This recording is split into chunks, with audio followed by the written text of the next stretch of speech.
puissants que jamais. Tout le monde compte sur nous. Mais on n'a même plus d'équipe. Alors retour à la formule qui marche, un duo, toi et moi contre le monde entier. Toi et moi. Toi, la plus grande héroïne de tous les temps.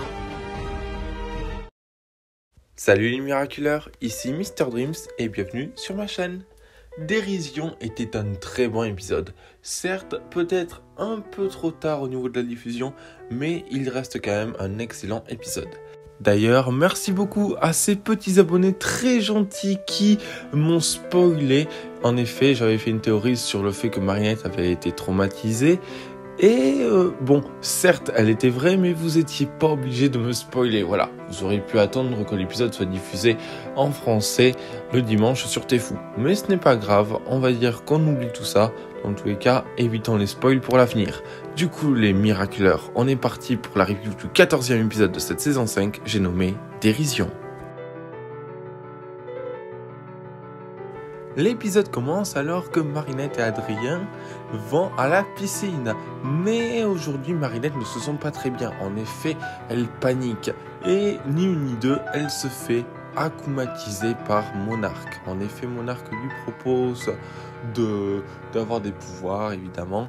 Sauf que Marinette réfléchit. Pourquoi elle panique autant alors qu'elle est avec Adrien? Elle est avec la personne qu'elle aime. Et du coup, on revient au passé de Marinette, 1 an avant qu'elle rencontre Adrien, là où Marinette vit un harcèlement quotidien par Chloé Bourgeois. Et en effet, personne ne peut l'arrêter. Marinette a mal au ventre, elle n'a pas envie d'aller à l'école. Elle se fait gronder par le proviseur, gronder par les profs. Littéralement, si Papillon avait opéré à ce moment-là, Marinette aurait été une victime. Mais notre héroïne est amoureuse de Kim et en lui proposant un rendez-vous à la piscine pour une petite déclaration romantique, Chloé met son petit grain de sel pour faire en sorte que cette déclaration soit une véritable horrification. En effet, après un moment de joie, de plaisir et d'amusement, eh bien, Marinette fait sa demande à Kim et Kim lui apporte un petit cadeau. Mais c'est un cadeau piégé par notre très chère Chloé. Et du coup, Marinette finit par tomber dans la piscine avec des araignées. Et elle finit par être traumatisée. Elle ne tombera plus jamais amoureuse d'un garçon sans connaître tout ce qu'il fait, son emploi du temps, sa nationalité, le plat qu'il aime, le plat qu'il déteste, les amis qu'il fréquente, et surtout plus jamais un garçon qui est ami avec Chloé Bourgeois.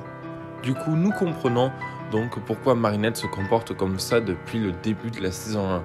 En fait, elle a vécu un traumatisme par Chloé, et clairement, bon, ça m'a touché.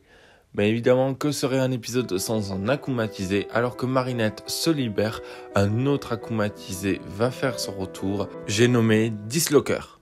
Ah, on me dit dans l'oreillette que c'est Dismoker. Bon, akumatisé moyen. Bon, du coup, oui, Dismoker apparaît et il a le pouvoir de la dérision. En gros, il peut n'importe quoi, détraquer les pouvoirs, etc. D'ailleurs, Chat Noir veut se venger de Kim. En effet, Kim lui avait raconté l'histoire par rapport au traumatisme de Marinette. Du coup, en effet, nous avons un chaton qui est plutôt en colère, même s'il se fait toucher. Évidemment, Marinette, alias Ladybug, se transforme et réussit à vaincre Dislocker rapidement. Évidemment, Kim s'excuse tout de suite une fois désakumatisé. Il s'excuse à Marinette et à Adrien. Et Adrien essaye de tenir à nouveau la main de Marinette, mais Marinette est encore traumatisée.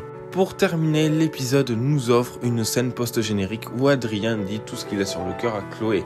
Du fait que tout le monde lui a donné sa chance, du fait qu'elle ne mérite rien du tout, du fait qu'il ne sera plus jamais ami avec elle, et littéralement on sent que Sabrina, elle aussi, en a marre de Chloé. Non mais je vous jure, incroyable.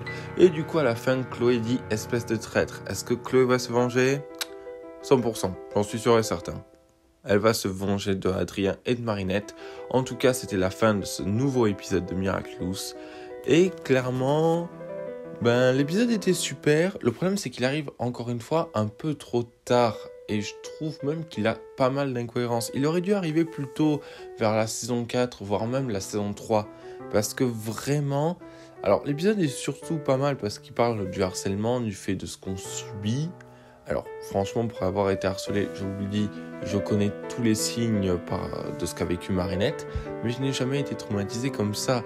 Et ça se sent, Marinette a eu un véritable traumatisme par rapport à Chloé. Et clairement, ça se voit. Je veux dire, le fait qu'elle tremble, le fait qu'elle n'a pas envie d'aller en cours, le fait qu'elle pense tout le temps à se faire du mal. Et clairement, voilà, Marinette est une fille joyeuse. Et là, clairement, elle est totalement transformée dans cet épisode.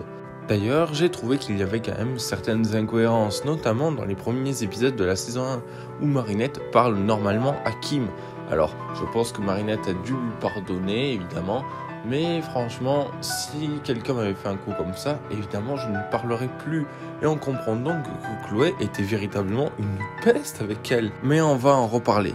Mais tout d'abord, on va parler d'un personnage qui m'avait pas vraiment trop intéressé dans Jubilation et qui a fait son grand retour dans le passé de Marinette, Sokoline. Et clairement, Sokoline est juste l'amie parfaite pour Marinette. Clairement, une amie qui lui donne des conseils, qui est inquiète. Ah, c'est pas comme les amis de Nino et Alia. Ah oui. Non, sérieusement, Sokoline était vraiment le soutien moral de Marinette et elle en a payé le prix fort à cause de Chloé. Elle s'est fait exclure, ne pouvons pas assister à la fin de l'année scolaire. Franchement, bon, encore une fois, elle a défendu Marinette et ça reste quand même assez bien, surtout pour un personnage qui, à mon avis, sera un petit peu plus exploité. Enfin, je l'espère, surtout si Marinette et Adrien iront un jour au lycée. C'est vrai que ça serait plutôt pas mal pour la prochaine saison. Alors que je pensais qu'il n'y avait pas pire que Lila, eh bien Chloé dans le passé était 20 fois pire. Elle était un véritable monstre avec Marinette, avec les autres élèves de sa classe. Mais heureusement que Marinette est devenue Ladybug, sinon elle n'aurait pas pu tenir. Et franchement, ça se voit que Chloé utilise encore son pouvoir. Je me demande d'ailleurs qu'est-ce qui se passerait si son père n'avait jamais été maire. Peut-être une idée de what if. Ouais, plus sérieusement, Chloé est une véritable peste avec tout le monde et ça se sent. D'ailleurs, j'espère que Sabrina va finir par se rebeller un jour car clairement, voilà, ça serait cool. Et l'excuse du fait que ma mère est partie, voilà, ça passe plus Chloé. D'ailleurs, Disloker est vraiment pas mal. Bon, j'adore Disloker, mais bon, Disloker, je suis désolé, c'est pas vraiment ça. Franchement, j'aurais plus préféré Disloker, où clairement on aurait pu revoir un chat noir du côté obscur, ou même une Ladybug du côté obscur. Ça aurait pu être vachement bien. Après voilà, ça allait avec le titre de l'épisode aussi. Je veux dire, un Disloker comme ça, c'est juste parfait. Franchement, ça fait plaisir de le revoir avec ses petites améliorations. Les couleurs lui vont bien. Bon, clairement, la façon dont il est battu, c'est littéralement ridicule, totalement ridicule. Mais clairement, voilà, ça fait plaisir de revoir un acclimatisé, même si franchement, voilà, peut-être que l'épisode aurait dû s'en passer, ça aurait été beaucoup mieux. Mais voilà, on a quand même un chat noir qui est assez en colère dans cet épisode. En colère contre Kim, en colère du fait qu'il n'a pas pu aider Marinette et en colère contre Chloé. Et clairement, ça se ressent. Et franchement, ça fait plaisir. D'ailleurs, on apprend que la mère de Mylène est partie quand elle était petite. Voilà, c'était juste une info comme ça. Et clairement, ça fait plaisir.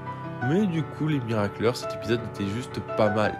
Après, évidemment, comme je l'ai dit, il aurait dû peut-être se passer un tout petit peu plus tôt. Ça aurait été beaucoup mieux. Il y a quand même certaines incohérences avec Kim et Marinette.